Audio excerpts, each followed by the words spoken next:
Hemos escuchado que Jesucristo, después de resucitado, les da a los apóstoles el poder de perdonar los pecados y el poder de retenerlos, es decir, de no perdonarlos, de decir que no se pueden perdonar,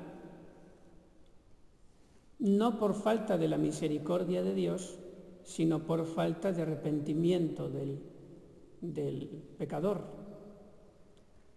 Y este poder de perdonar los pecados se lo da después, unos días después, de haberles hecho sacerdotes en la última cena, cuando les dijo, después de celebrar la Santa Misa, haced esto en memoria mía, lo cual nos hace ver que la potestad de celebrar la misa en el sacerdote es distinta, le viene por la potestad de orden, y eso lo puede hacer el sacerdote siempre, aunque se lo prohíban.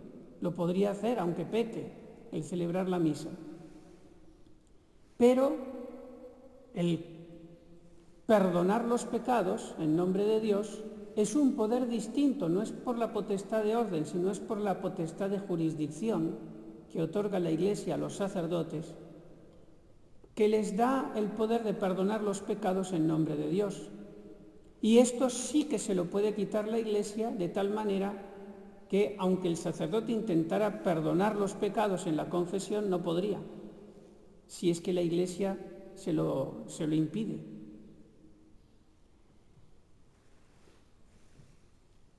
¿Y dónde está en la Biblia la necesidad de confesarse? De que un penitente se acerque a un sacerdote y le confiese los pecados, y de que le tenga que decir todos los pecados graves, sin callar ninguno por vergüenza. ¿De dónde sale eso? Pues de lo mismo que les dijo Jesucristo a los apóstoles, y solamente se lo dijo a ellos. A quienes les perdonéis los pecados les quedan perdonados, y a los que se los retengáis les quedan retenidos. Si el apóstol, si el sacerdote puede retener los pecados y decir, este pecado no se te va a perdonar, no te puedo dar la absolución, es porque tiene que hacer un juicio, porque para dictaminar si puede o no absolver el pecado, tiene que conocer la causa, y para conocer la causa de ese juicio tiene que escuchar los pecados del penitente. Si no, no puede hacer un juicio, porque el sacerdote no adivina los pecados, se los tiene que contar el penitente. Si Jesucristo le manda al apóstol, al sacerdote, a la hora de perdonar los pecados o no, que haga un juicio, y si el sacerdote a la fuerza tiene que conocer la causa por medio de la confesión del penitente, pues ahí se ve claro la necesidad de la confesión de los pecados sin callar ninguno que sea grave por vergüenza. De tal manera que callar un pecado grave por vergüenzas haría la confesión inválida. No se perdonarían los pecados aunque el sacerdote dé una absolución que Dios sabe que no vale, y el penitente sabe que tampoco, porque ha engañado al sacerdote, pero no puede engañar a Dios. En la confesión, el sacerdote ejerce varios oficios. El primero es padre, y el padre consuela, anima, manifestando que Dios, a través de él, va a perdonarle todos los pecados, aunque tenga más que el anticristo. Le puede perdonar los pecados porque su misericordia es infinita. Que no tenga miedo. Que cuanto más diga los pecados, aunque sean muy graves, el sacerdote va a participar de la misericordia de Dios y se va a poner contento de que el penitente ha sido valiente, ha hecho buena confesión, y va a ser un gran consuelo para el sacerdote. No se va a escandalizar, no le va a reñir, al todo lo contrario, va a ser un día feliz para su vida. Va a decir, valía la pena ordenarme sacerdote solo por esta persona, aunque le haya dicho pecados terribles, como el pescador que cuando pesca un pez gordo se pone más contento. Lo mismo el sacerdote. No hay que tener miedo de eso. Por eso, primero, el sacerdote es padre, para, de alguna manera, ayudar a ese acto de la confesión de los pecados que siempre cuesta y que es parte de la penitencia que tenemos que pagar por nuestros pecados, pasar esa vergüenza. Pero no hay que olvidar que el sacramento de la confesión obliga a secreto, y el sacerdote no va a decir nada. Y no solamente no puede decir nada, sino que tampoco puede actuar fuera de la confesión por lo que ha escuchado dentro. De tal manera que si alguien que vive con el sacerdote le dice al sacerdote, mire, me confieso de que le estoy robando, el sacerdote no podría fuera de la confesión echar a esa persona de la casa o del trabajo. No puede usar lo que sabe por la confesión en detrimento del penitente.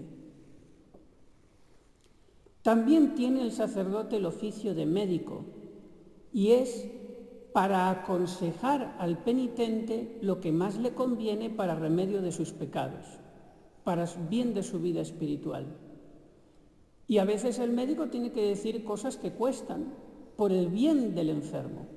Así el sacerdote tiene que ser fiel a su vocación y buscar no el aplauso de los demás, del penitente, sino su bien, aunque le diga cosas que no le gusten.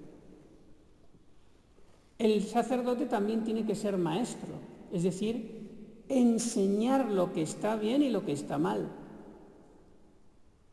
En esto hay que tener mucho cuidado porque hoy día hay muchos sacerdotes que están doctrinalmente torcidos y hacen enorme daño a las almas. No, esto no es nada, esto no es pecado, esto tal, esto cual. Y se creen que así, con ese buenismo, van a hacer un bien y todo lo contrario, enquistan a los penitentes en sus pecados, les confirman en el mal, actúan como lobos con piel de oveja. Por eso es preferible tardar un poco más en confesarse con un sacerdote de recta doctrina que no con uno que yo sé que me va a confundir. Aunque el sacerdote que no acepta el magisterio de la Iglesia a la hora de dar la absolución perdona los pecados, eso está claro. Pero si el penitente no está bien formado, está débil, le puede torcer y hacer mucho daño. Por eso, sobre todo cuando se trata de casos de conciencia difíciles, hay que escoger bien el sacerdote que sea de recta doctrina. Y por último, el sacerdote también es juez, lo hemos dicho antes. Es un caso muy especial porque así como la Iglesia dice que no debemos nunca juzgar sobre lo interno de las personas si pecan o no pecan,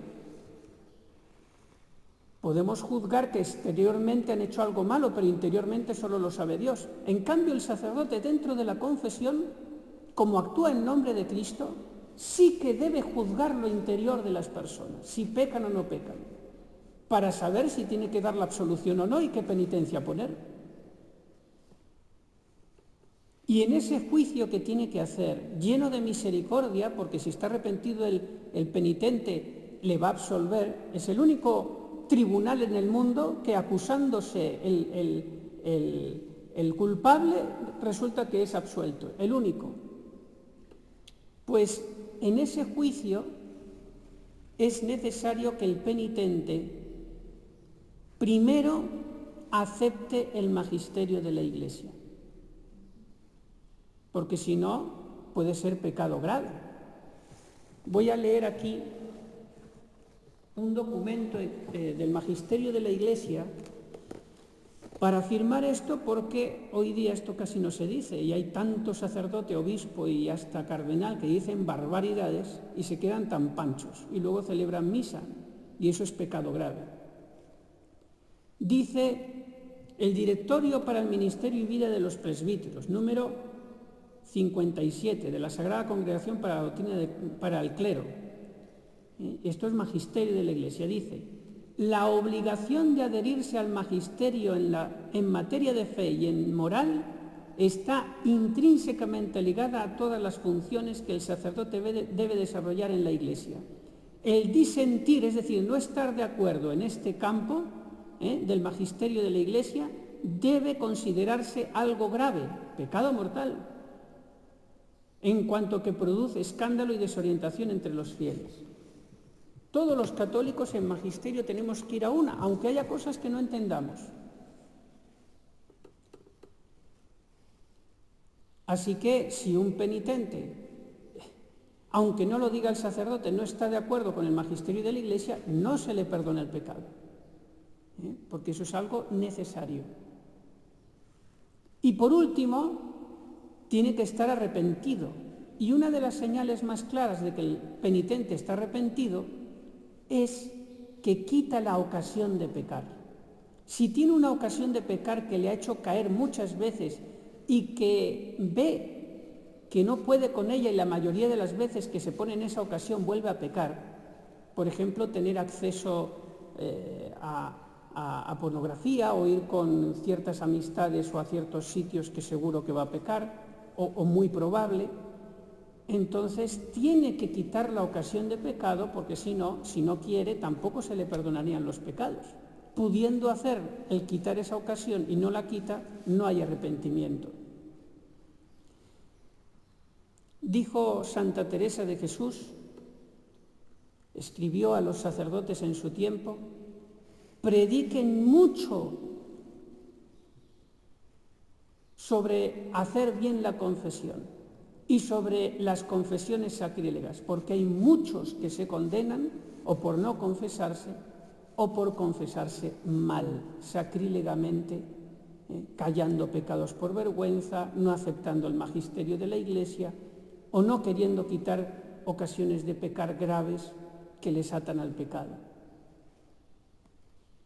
Pidamos a la Santísima Virgen que este sacramento de la confesión, que es tan importante y está tan desprestigiado hoy día, vuelva a tener todo el prestigio que merece, pues ahí es donde se otorga la misericordia infinita de Dios. Y el que lo desprecia y dice yo me confieso solo con Dios, está renunciando a la misericordia divina.